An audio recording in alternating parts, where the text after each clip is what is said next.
these social issues very closely.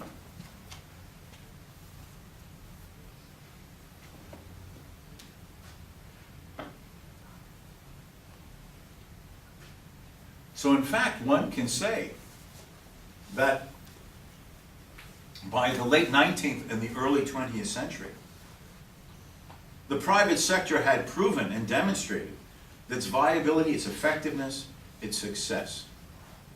So how did the modern welfare state come about?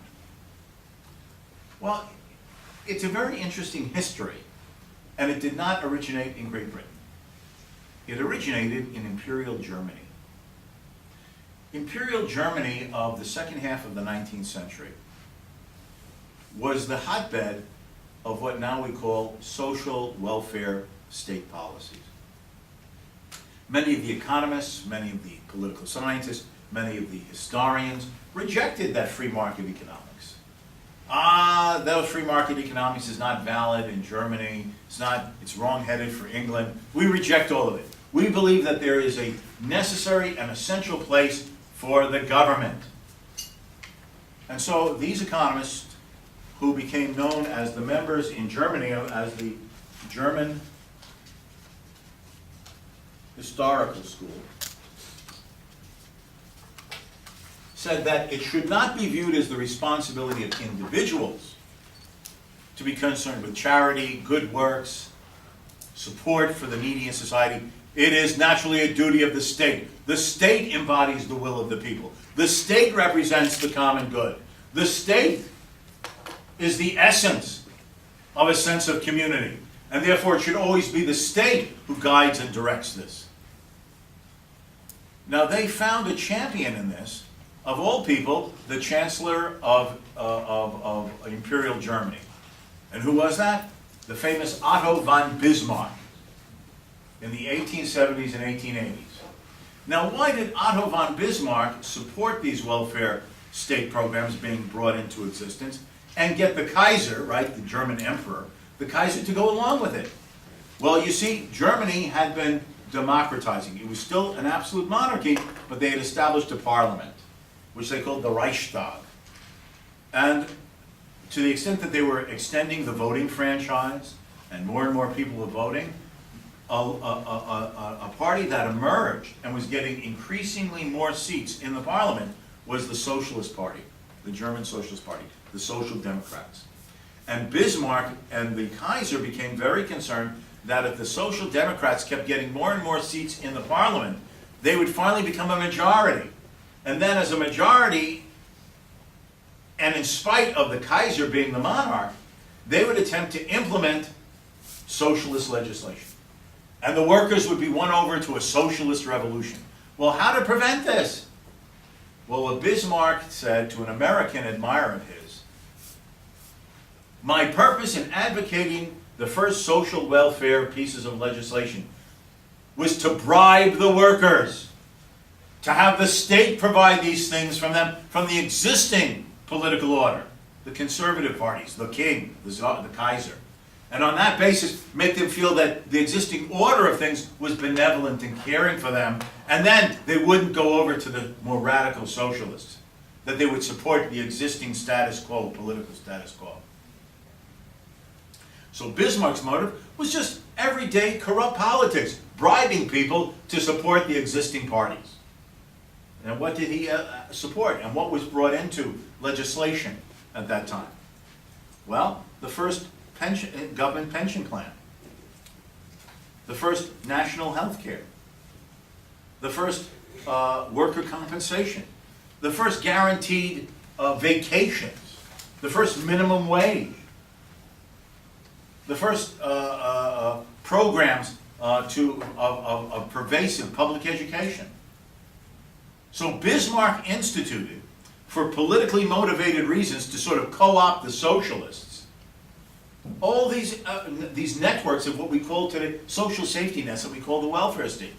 And with these German historical school figures who were economists, political scientists, philosophers, historians, they all made the case the state is the embodiment of the people. The state represents the spirit of the nation. The state is the essence of the folk. the people. And this led to the growth of the modern welfare state. First in Germany and then around the world.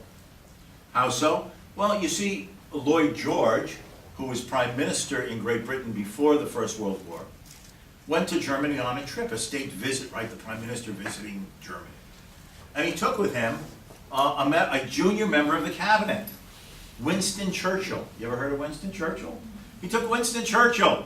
And they were, oh, look, government welfare, oh, unemployment, oh, health, oh, we have to do this in Britain too.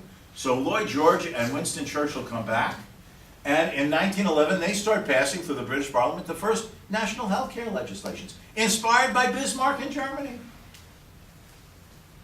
Now what made this grow even further, in the case of the United States, was that in the 19th century, there were very few American universities who offered PhD degrees. You could get what we call a bachelor's degree, a master's degree, but there were hardly any American universities that that gave PhDs, doctoral degrees.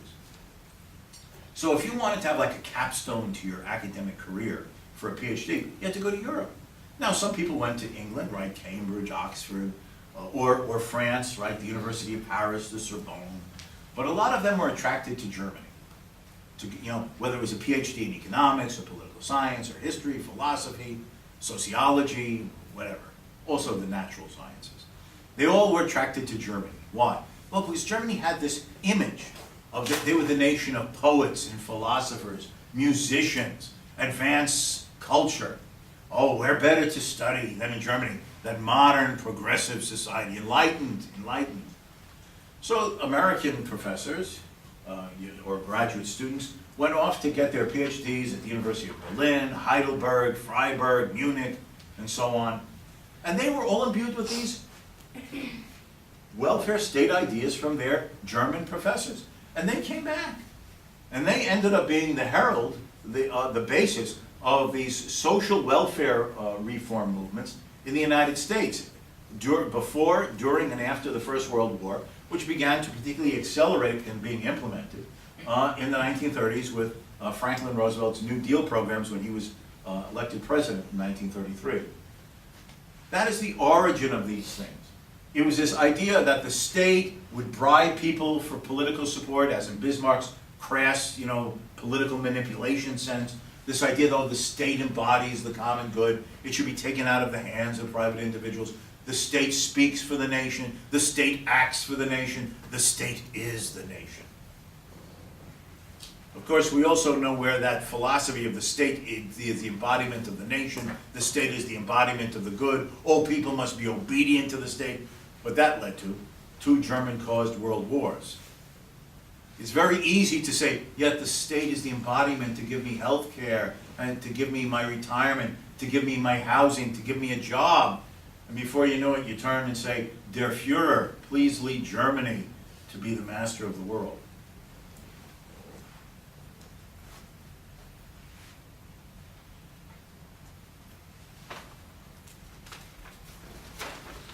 Now, while that is the historical origin, the fact is that we can understand it pragmatically also its growth in democratic countries like Great Britain and the United States, France and other areas, because of that public choice theory that we were explaining yesterday.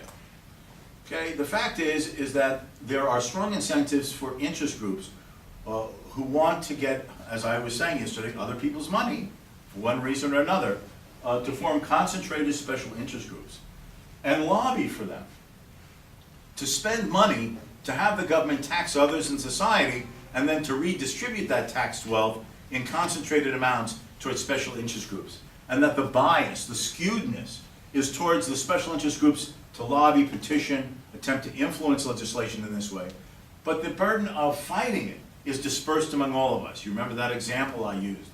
The government imposes a new tax of $1 per person per year. If you have a society, like I was using the example of 30 million people, that's extra $30 million. And if the government is persuaded by some special interest group to redistribute the $30 million to the 30 members of the special interest group, well, each one now has an extra $1 million. Well, that gets your attention. That's worth paying attention to how to influence legislation.